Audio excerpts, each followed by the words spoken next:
Hello, hello, hello, hello, hello, hello, hello, hello. How's it going, people? Welcome to the stream. Welcome, welcome, welcome, welcome. Another day when I am live midday. Kid you not, another day when I'm live midday. So that is quite fantastic. To be honest, not even midday, it's early morning, so let's be real. But yeah, ultimately, it's no secret that Arsenal have some striker issues. Not some, quite a bit of striker issues. Because I kind of don't even know how to put it, because Arsenal used to be a well-known club for having some fantastic strikers. I kid you not. They had some fantastic strikers. If you haven't been a fan of football, if you were not even alive at the time, by the way, if you weren't watching football at the time, Arsenal were known for having some phenomenal strikers. Let's just put it that way. We used to have Kevin Campbell. We used to have Thierry Henry, of course. Adebayor, Ian Wright. Anelka, Bergkamp, we used to have Van Persie, we had Aubameyang, of course, in the most recent times. We used to have, to some extent, Giroud, to some extent, Alexis, he used to play at striker. But of course, Arsenal have had some also howlers of strikers like Shamach, like Bentner, like Sanogo, like Nketiah, let's be real.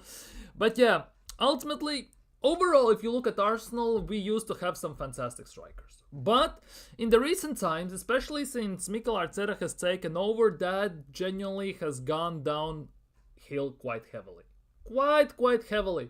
And starting off with Aubameyang and Lacazette and continuing with Nketiah, Balogun, Chido Obi-Martin, Biereth, and everyone, we're gonna look at this. We're gonna look at the strikers we have had under Mikel Arteta. We're gonna look at then overall at the picture, what's going wrong, and maybe gonna try and answer the question why Arsenal haven't signed a striker, because we left Aubameyang go 3.5 years ago almost, and we still haven't replaced him. We have spent nearly 800 million, mostly on defenders and midfielders, and the striker situation is still a big mystery, because it hasn't been fixed for ages. The last time we actually signed an out forward player in general, like who can play striker, Jesus, Havertz, technically. But out-and-out striker hasn't been the case at all. Let's be real, we have signed forwards, we have signed Trossard, we have signed Willian, we have signed Marquinhos. Obviously Havertz, we signed him as a midfielder, but play him as a striker now these days.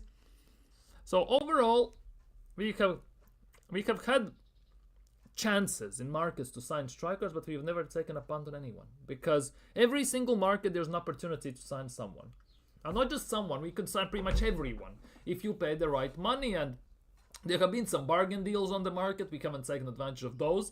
We have had some targets allegedly. We haven't signed those. And of course, there is cream of the crop strikers. And obviously, Arsenal haven't even been in talks and even in consideration of signing them. So what we're going to do today, at least for the morning stream, we're going to look at this. We're going to look what's going on, how it's going on, how it's been under Mikel Arteta. And let's just say, let's just look at the overall picture. Let's just put it that way, because that is one of the biggest issues, in my opinion, why Arsenal are not where they should be. Because I still am a strong believer in the fact that if Arsenal actually had a proper striker, like a proper bagsman up top, you know, your Ivan Tonys and stuff like that, Oli Watkinses, Isaks, Gyökereses, you name them basically, we most likely would be, at worst, tied with Liverpool on points, and obviously in the ideal scenario, we would be on top of the table, about 5, 6, if not even more points clear. We basically would have swapped places with Liverpool overall in the table. So we're gonna look at that today. So of course, like the stream if you haven't already. Subscribe if you're new around here, and leave your thoughts down in the live chat. Let's tackle them regarding Arsenal's striker situation, because it is a doozy. Let's just put it that way. It is a doozy. It's a mess in a way. It's confusing, because one of the biggest clubs in England, one of the biggest clubs in world football, used to be known for having insane attacks, proper strikers, and we still haven't signed anyone. We don't have actually a striker. So what we're gonna do, as I said, we're gonna look at this. We're gonna genuinely look at this. So, Arsenal Football Club. Let's start at the time when Mikel Arteta took over. 1920 season, December 19, 2020. We have strikers, and that is the big case. We have strikers. I think it was at the time, right? It was 1920 season. Yes, 1920 season. Mikel Arteta took over in December. That was when all this madness started. So at the time when Mikel Arteta just took over, we had 4 strikers, by the way. Pierre-Emerick Aubameyang. That was one of the guys he inherited. That was, by the way, Golden Boot winning Pierre-Emerick Aubameyang. Let's just not put it past it. It was Golden Boot winning Pierre-Emerick Aubameyang, who tied for the Golden Boot with Salah and Mane prior. Plus, we had Aubameyang, who carried us in Europa League, who carried us overall in the attack. And obviously, next to him, we had his best pal, Alexander Lacazette. Another guy who they think two of the arguably 3-4 players in general in those seasons carried us in Europa League. Carried us past Sporting Lisbon, carried us in other games. That was obviously Pepe, Aubameyang and Lacazette. I still remember how we destroyed Valencia with having Pierre-Emerick Aubameyang and Lacazette up top. Still, it's a joy to watch. Obviously, we went to Baku in Europa League, and yeah, that's a completely different story. But ultimately, when we look at this, Aubameyang was a phenomenal player for Arsenal. It was the last time Arsenal have had a proper striker. And he was a guy who guaranteed you goals. That is the big thing. He was the guy who guaranteed us goals. Let's just put it as it is. Pierre-Emerick Aubameyang at Arsenal, as you can see, his value has decreased by years. But overall, he guaranteed us goals. Because if we look at Aubameyang, we're going to take Arsenal in 2021, 2022. Yeah, if we look at the season in general, 1920 season, 22 goals. This is the year when he won Golden Boot, right? Then Arteta comes in. No, this is the year he won Golden Boot. Then Arteta comes in, puts him out at left wing, by the way, which helps him in a way that he carries our attack in FA Cup and wins us the FA Cup. That is the big thing. He comes in, he helps us. So we played 3 at the back. Aubameyang was on the left wing. Partially he played left wing back at times when he was defending. But together with Tierney, they both together kind of carried the Arsenal in general, let's be real. And now let's look a bit forward. 1920, so we look at 2021 season in Premier League. 29 games, only 10 goals. So he played pretty much the same amount of games and his numbers halved. He scored more than half less goals next season after Arteta came into Arsenal. We finished 8th the second time, and it was genuinely insane to say the least. It was actually painful to watch because the Aubameyang we used to know had disappeared. And now we fast forward to 14 games, 4 goals. He falls out with Arteta and he goes to La Liga. He goes to La Liga in 17 games. He scores 11 goals and gets 1 assist. Now, I'm not critical, but that basically screwed him over because then he went to Chelsea. It is what it is. Then he went to Marseille. And here we go. In Marseille, next season, phenomenal stats. Again, 34 games, 17 goals, 8 assists, 25 points out in 34 games. He helped to carry them in Europa League. They were a force to reckon with, also in Ligue 1. He was fantastic. And then he gets sold to Saudi, of course. He gets sold to Saudi, to Al-Qadsiya. And again, he is playing there this season. And in 19 games, 10 goals, 2 assists. In the King's Cup, in 2 games, he has 2 goals. So he basically can score. That is the biggest issue. He still can score, he still can bag, and he can still carry the team over the line more often than not. He scored in recent times, last week, 2 weeks ago, he also scored. So ultimately, his goal scoring ability never disappeared. It was basically Arteta's system that ruined him, ultimately, at the end of the day. Now we move on to Alexander Lacazette, who was his partner in crime, arguably, at Arsenal, right? They played together, they were doing things together, it was working like a charm. And now look at Arsenal, 1920 season, he had 30 games, 10 goals, 5 assists, and then he, again, next season, 31 games, 13 goals. Sounds fantastic. Again, sounds fantastic together with Aubameyang. Again, about 30 points for them together. Seems decent enough for Arsenal. But again, we finish 8th. And again, he plays half the time as a number 6 because Arteta forces our attackers to defend. We still have that philosophy at Arsenal that our attackers must defend first so they can attack. And again, Arteta ruins him because if we look forward next season, 30 games, 4 goals, 7 assists. Another striker Arteta ruins. We saw just that with Aubameyang. Aubameyang went to Barcelona.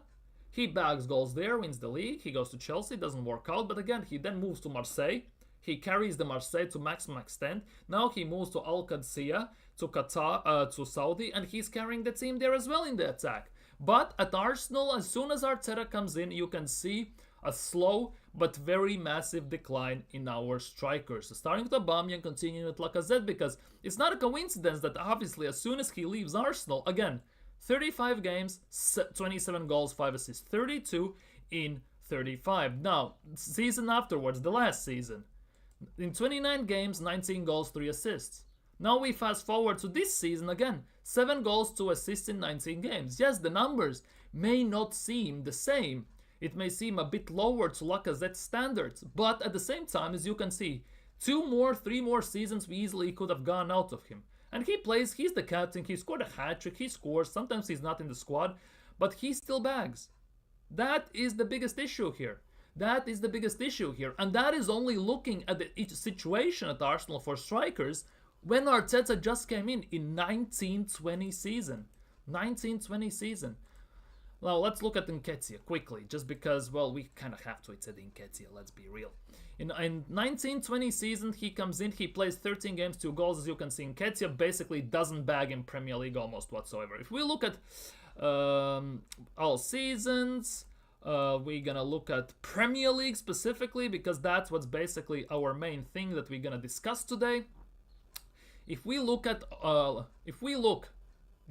look at these stats.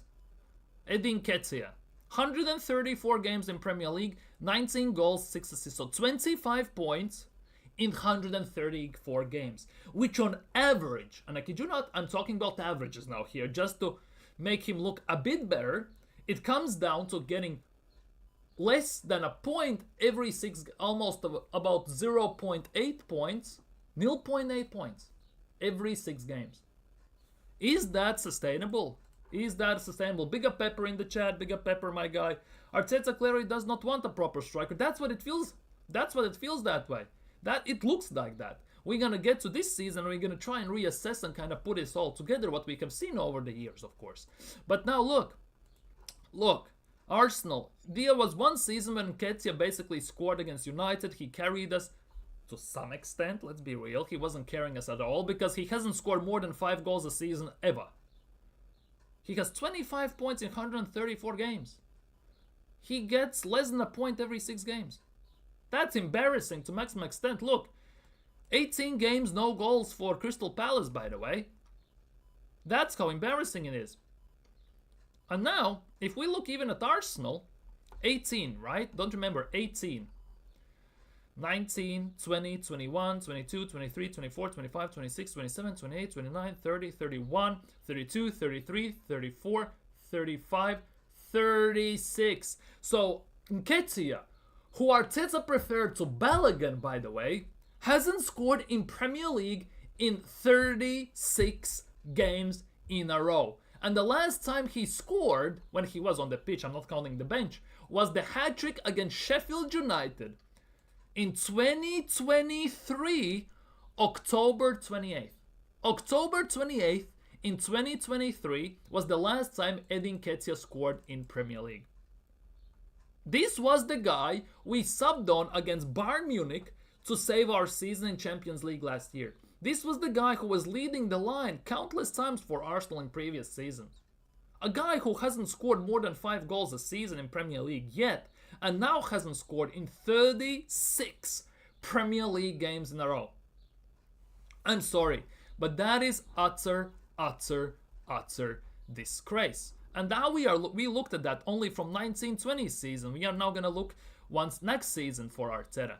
If we look at the striker department, still the same strikers, still the same issues persist. We don't change strikers at all. As you can see, we haven't signed a new striker since then. We fast forward to the season when we finished 5th in the league, by the way. Look, Aubameyang leaves, Lacazette left, Balogun as well leaves, or goes on loan. We signed Biereth. We signed Mika Biereth on from Fulham Academy. We were fighting for him hard, and we signed him from Fulham Academy, right?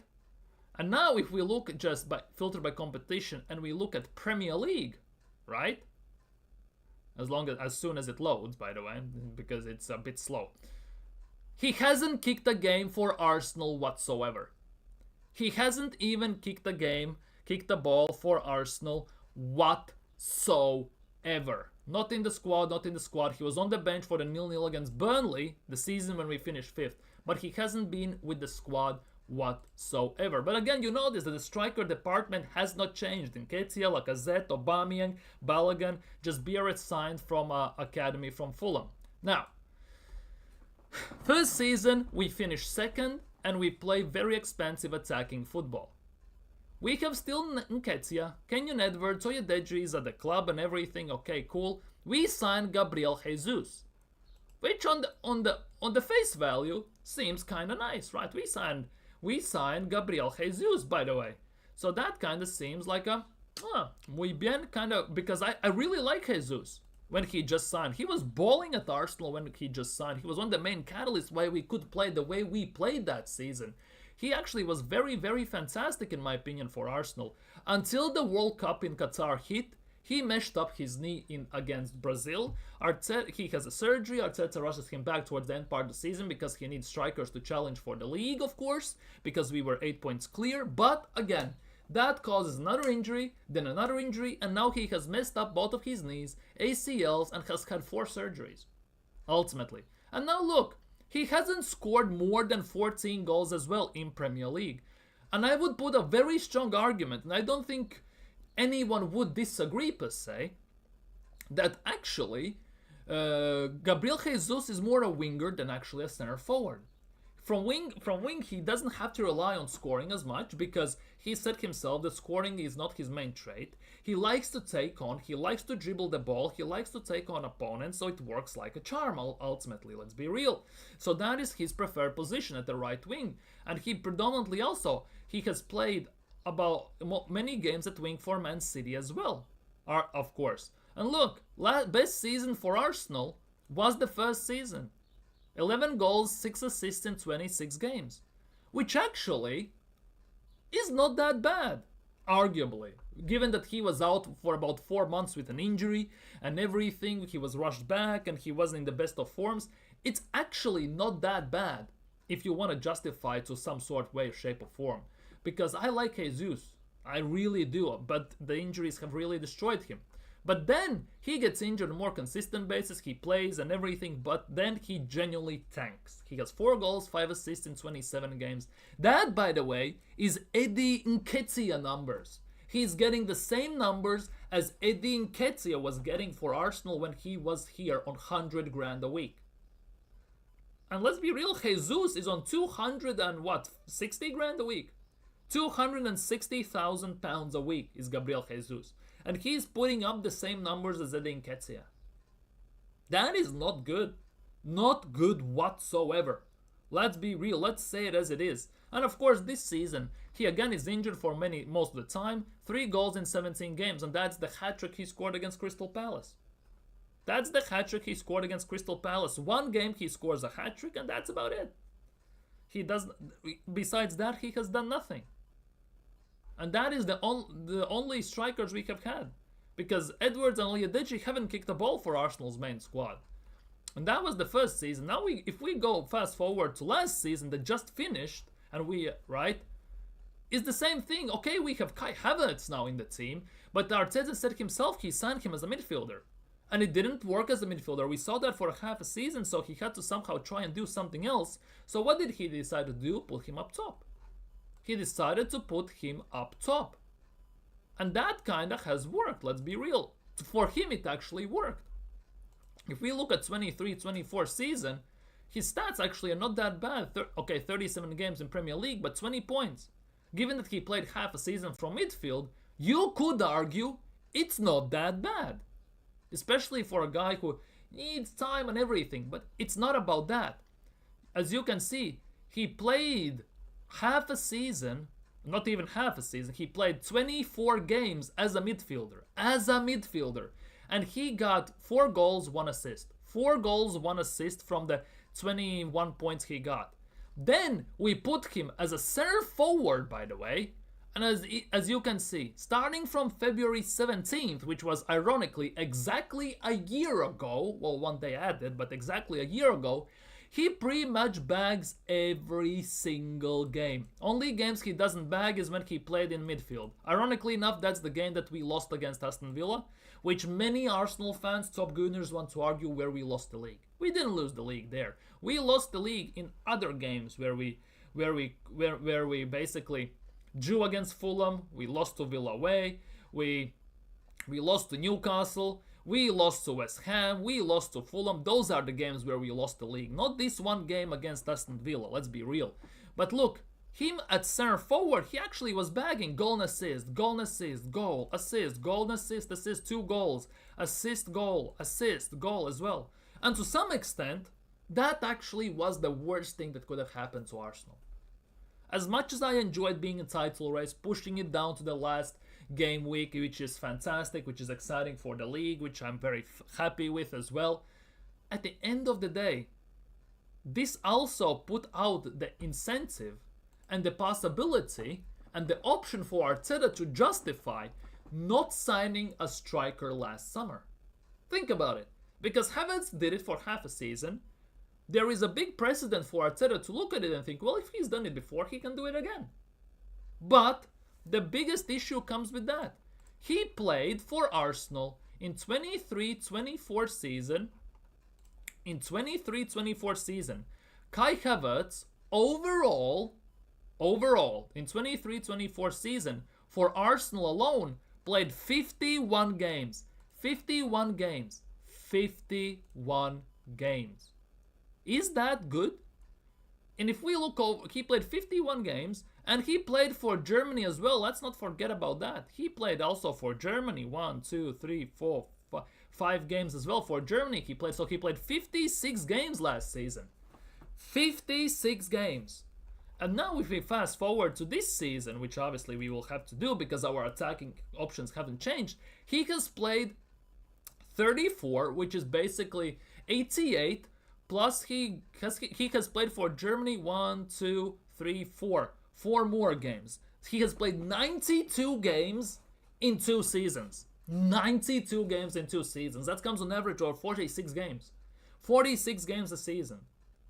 But given that there is no time to recover, it is quite heavy load. Let's just put it as it is. If you have 2 months off, right, that leaves 10 months. And that is genuinely not good. And now we are paying the ultimate price. We get injured because we haven't signed a striker to rotate with him. We sold Eddie Nketiah in the summer. And that now is the big issue here. That now is the biggest issue of them all. We haven't refreshed our attack with a proper, exciting signing since Aubameyang left. And arguably Arteta hasn't had a signing in forward line to fully refresh our attacking line to an extent where it changes the whole dynamic of the attack, which gives fresh blood to the attack, which gives new dimensions, new abilities, new intentions, more options in the attack in general. Because signing Sterling, what the hell has that done for Arsenal? Like signing Trossard, okay, great, fantastic deal, I'm not gonna lie. But overall, is that a proper needle mover we needed? Like a proper striker, a proper winger that would start game in, game out? No, it isn't. It's not something new in the attack, given the fact that we have signed Havertz for forwards, Jesus, Trossard, Willian, Marquinhos, 5 forwards. Overall, Arteta has signed in 5 years. That's a forward a year, basically. Is that how top 3 club in Premier League, and one of the biggest clubs in Premier League and world, should be operating? A team that 2 times has been this close, literally inches away, as Arteta likes to say, fine margins, close to winning Premier League? No, it's not. That is utter and total disgrace. And now it basically comes down to this point, which I wanted to get to to some level, is the big question. Does Arteta even want a striker? Because Let's be real. This is what Pepper put in the chat. Arteta clearly does not want a proper striker. And it now comes down to that. Does Arteta even want a proper striker? Oh, it's cool. We are linked with Watkins. Wow. We are linked with Šeško. Wow. We are linked with Gyökeres. Wow. It's all fine and dandy what media and PR tries to push on us. But where's the reality? Because in reality, actions speak louder than words. All we see is words in the media. We don't see any action, any movement whatsoever. I'm reading today that Gyökeres might be moving to Real Madrid if Vinicius decides to move to Saudi in summer. I'm reading that Gyökeres might move to Barcelona because Lewandowski is getting old. I read today, by the way, as well, not today, yesterday, given the fact that Aston Villa just sold John Duran, they might go for Šeško or Gyökeres in the summer because Gyökeres' release clauses dropped to 67 million. And again, Arsenal will sit with their hands, put in their, twiddling their thumbs on their lap and do nothing. And to the other point, to add to that point, does Arteta even want a striker, is can he coach one? Because he had Golden Boot winning Aubameyang, who basically won him the FA Cup. He made him play left wing back. He put him on the left wing. Lacazette spent half the time as a number 6 defending because Arteta has this philosophy that his attackers must defend first and then only attack, as Bukayo Saka has stated in multiple interviews, which he obviously hates, because also Bukayo Saka has said that when Timber is playing as right back, he actually can attack. That's what he wants. Because this Arsenal team is made for attacking 100%. Not sure why this team is built ass backwards when we want to defend first, only then attack. Why our defenders have better finishing than our attackers? It makes zero sense, let's be real.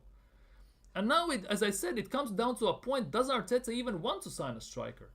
And does he know how to coach one? Because he ruined Aubameyang, he ruined Lacazette, he got Jesus, who is actually not a proper striker. He got a friend basically, because Arteta came from Man City. It's a guy he knew. Jesus was frustrated at Man City because in Champions League final, Pep decided to play Zinchenko as a number 9. Or was it semi-finals? One of the two.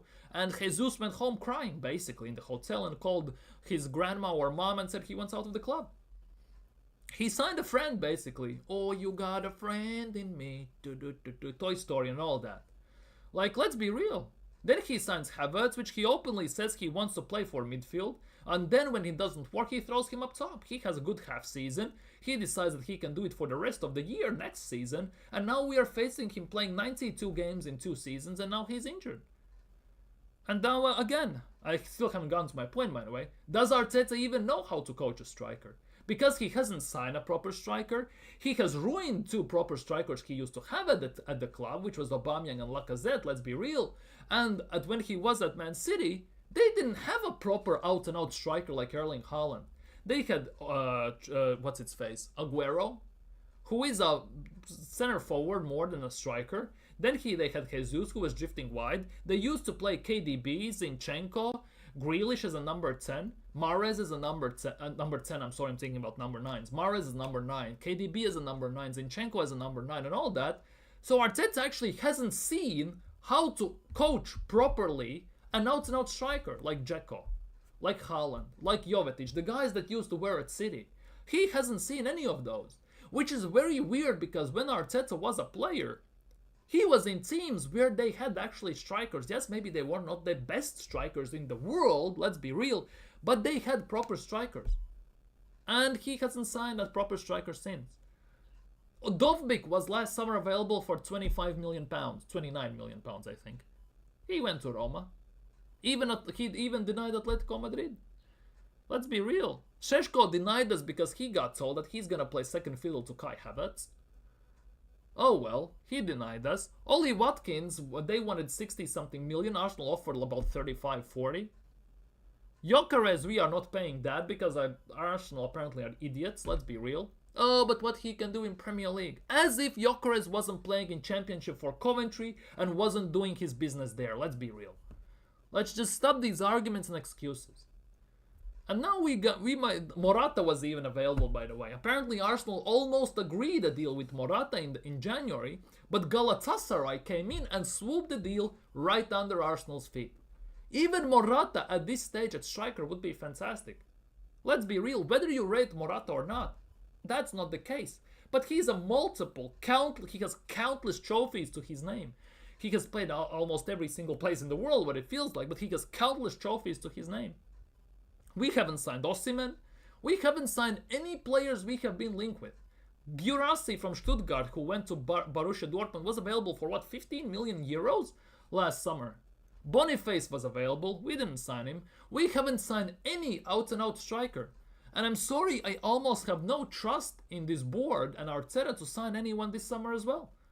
And that ultimately will be one of the biggest downfalls for Mikel Arteta.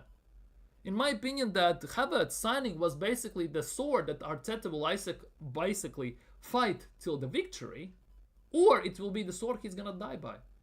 And now that he has overplayed him with 92 games in 2 seasons, plus internationals and everything, no breaks and all that stuff, playing him in the midfield in the attack, he's now injured. He's out till the next season. He had a surgery. Like, make it make sense. And we are not even including Mika Biereth, by the way, who I wanted to have a chance at Arsenal because he actually looked like a proper player.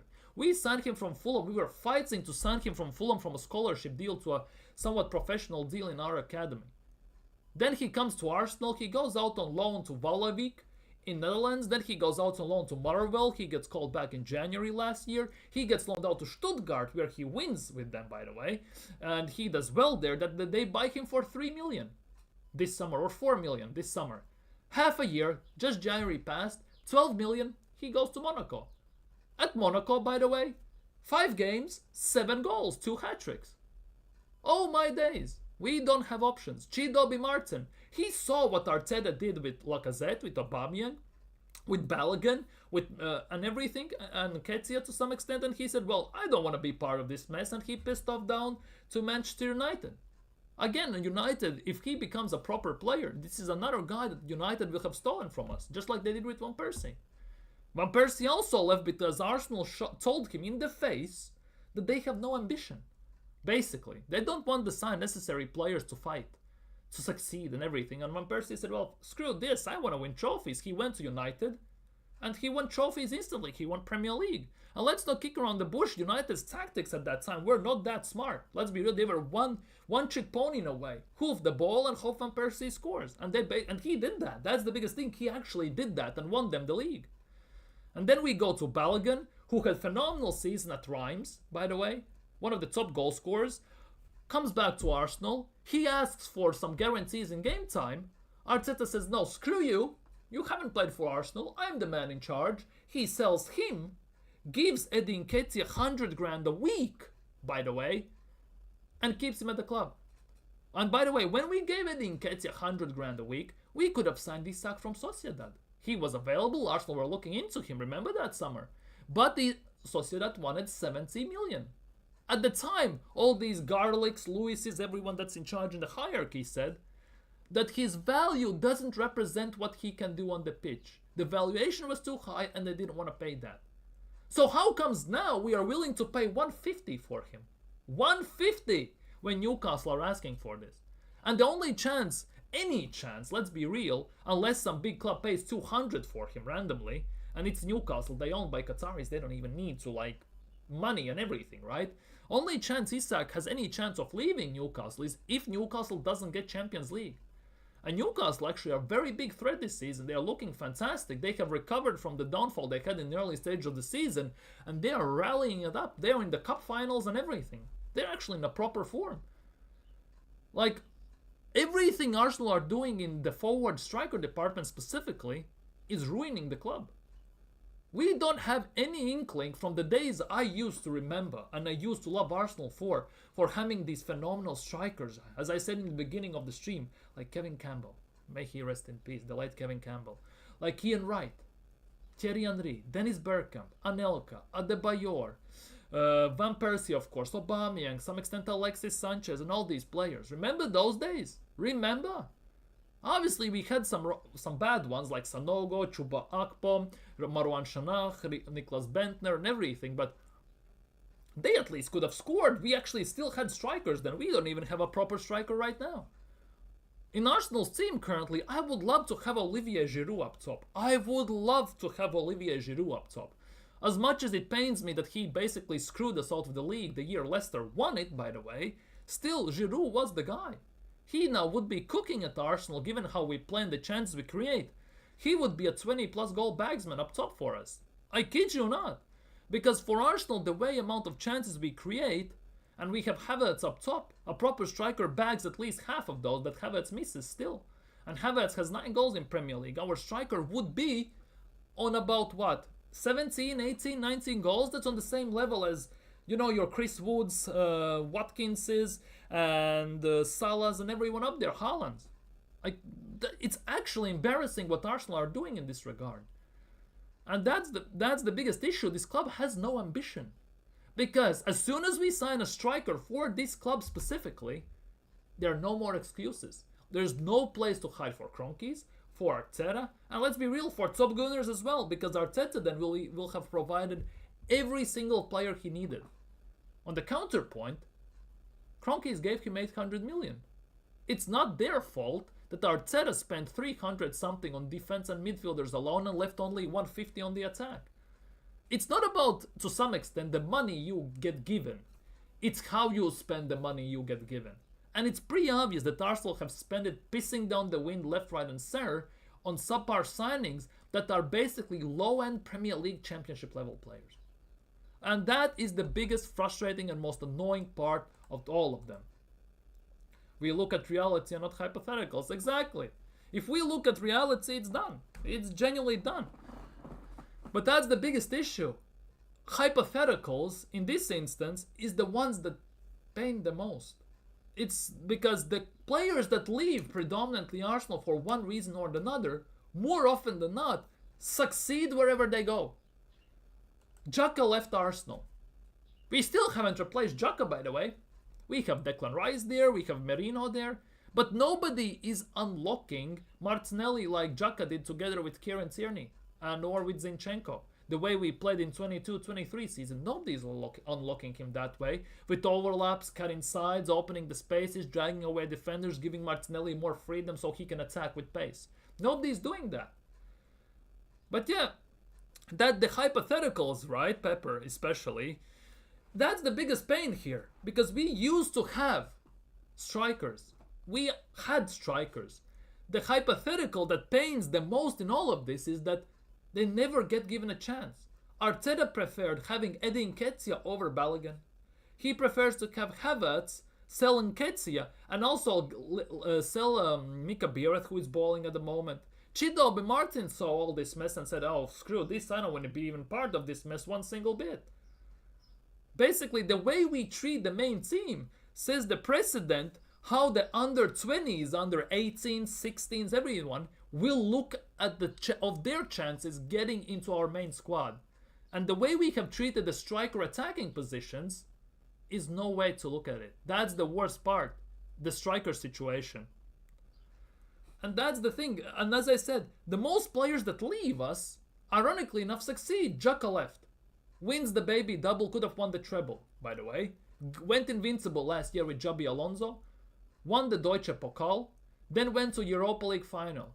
Where he got beat 3-0 by Atalanta. Where, by the way, Kolasinac plays. He won a Europa League. He won Europe before Arsenal did, by the way. As mad as it sounds, said Kolasinac has won Europe before Arsenal have done it. Think about it. David Luiz left, he won titles instantly. Bellerin went, he won trophies instantly. Almost every single player that leaves Arsenal wins trophies instantly. And we laugh at Spurs that they don't have trophies. But ironically enough, the players that leave Spurs win trophies as well. We are basically the team we laugh at the current stage and overall. Okay, we pick up some trophies here or there more than Spurs. Let's be real, we get some odd FA Cup, maybe not in the last 5 years and everything. But overall, we laugh at Spurs for not getting trophies. But we cannot get trophies on consistent basis ourselves. So we have no premise and we should have no chest to talk to almost any team, because we talk on merits. We do not talk about what we have done right now. We talk about the past. We talk about invincibles. We talk about the doubles we have done under George Graham, we have done under Arsene Wenger. We talk about those days. We don't talk about what we have done in last 5-6 years. We don't talk about that we almost won the league in the last 2 years. We don't talk about that. We look at the trophy Arteta won. We look at the Wenger FA Cups. As I said just about now, the doubles under George Graham and Arsene Wenger. We talk about those days, invincibles under Arsene Wenger. That's what we basically base all of our arguments. But as soon as we try to do this against teams that have won Champions League, we are basically useless because we have done absolutely F all in Europe. And then we look at the players like Kolasinac who won it last year. I know it's Europa League, but he has won it. Arsenal haven't even won Europa League, by the way. Went to one final and got destroyed by Chelsea, right? Like, what are we doing here? Then we get done over by Emery and his Villarreal team, where he plays Coquelin half the time as a left wing for some weird goddamn reason, with Spurs rejects like Juan Foyth, by the way, as a right back. Lo Celso is balling at Real Betis. The Spurs rejects as well, that leave Spurs actually are balling out as well. Modric left Spurs. Look how many trophies he has won at Real Madrid. Bale won trophies at Real Madrid as soon as he left Spurs. Like, it's not a coincidence. But the worst part is we laugh at Spurs for this, but Arsenal are in the same boat. Only thing is we are maybe few miles ahead of them solely because we have done something in the past. If we basically don't use our past as a reasoning for the argument, we are in the same boat. They finish somewhere, we finish somewhere. We don't win the league at the end of the day. We get Champions League. Yes, they're a mid-table team at the moment. But overall, it's genuinely, utterly disgraceful and embarrassing. Imagine how much Monaco will sell Biereth for. That's the biggest thing. Arsenal's sell-on clause don't work anymore, if I'm not mistaken. Right? I would assume so. So, maybe Sturm Graz has sell-on clause in this as well. I don't know. But if Biereth keeps firing like this, he will go to the bigger team as well. If he keeps going like this, right? Arsenal sold him for 4 million. Sturm Graz sold him for 12. 6 months later. If he keeps this up at Monaco, I can see him going to Bundesliga or La Liga or even Serie A, let's be real. And at worst point, he can even go back to Fulham if he wants to. And if they can pay, I can see him going for about 25-30 million at this pace. If only Arsenal gave him chance. Exactly. The hypotheticals have worked against us, yeah. We tend to find excuses why this didn't work out and everything. Oh, hindsight is a beautiful thing. But we look at this hindsight for the sole reason, basically, we don't give even our own players a chance. That's not hindsight. That's basically talking about what we see on the screen. Because he didn't... How can I say he just basically doesn't play for Arsenal, but he goes to every other team he balls out. He hasn't kicked the ball for Arsenal. Like, that's the biggest issue. Makes me cringe when our fans try to come with chess. They don't realize that the trophies are the currency. Exactly. That's the currency. That's basically the flail or the sword you basically go and fight for. Every single team, you know, Chelsea in recent times, Liverpool, Man City, even United with their FA Cups and Carabao Cups in the last 2 years, they come out with swords, right? Or guns, whatever. I know it's a bad example. Basically, Arsenal, when they come to these arguments, they come with a knife to a gunfight, basically what they do. Or if everyone turns up with a proper new, like, platinum sword and everything, razors everywhere, double-edged and all that stuff, Arsenal turn up with a rusty knife from the Stone Age. Basically, that's what it looks like. Going into a football debate against elite clubs for Arsenal fans like walking into Havertz with a few 20s and asking for pay resting. Basically, yeah.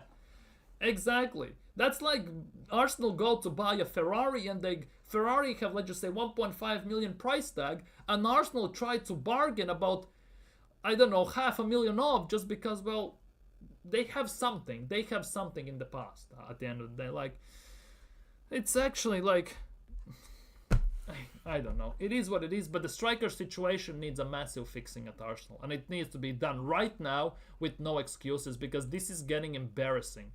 Because one more season like this and we are done. Havertz is gonna come back next season. He is not the answer. We will sign, I don't know even who we will sign for striker. Because Šeško talk is very quiet right now. Let's be real. What's its face? Gyökeres has been linked with every single club. Not Arsenal, by the way, besides Arsenal, again Real Madrid, if Vini leaves, with Barcelona for Lewandowski replacement. To some extent, I can see actually Aston Villa signing Gyökeres. I kid you not, there's a big possibility on that. And in Unai Emery's system, Gyökeres would be like, generally, he would be like a knife cutting through, hot knife cutting through butter. He would be phenomenal there. And I cannot even deny that. Because Unai Emery is a coach who knows how to get the best, absolute best out of his strikers. He knows that. And if he gets Gyökeres, it could get Peakums. Let's be real, it would be peak. It would be actually kind of insane. And that is the sad part in all of this. And that's what's scary about all this Arsenal situation and everything that's going on. Because without the striker, we are not winning the league. I'm telling you that now. But there is some random rumor coming out today, which I wanted just to touch upon. It's Bino Gittens. Apparently Arsenal are linked with Bino Gittens. Allegedly, according to Bild. Obviously, Bild is like the son of Germany. Let's just get it out of the way, so you cannot trust this per se.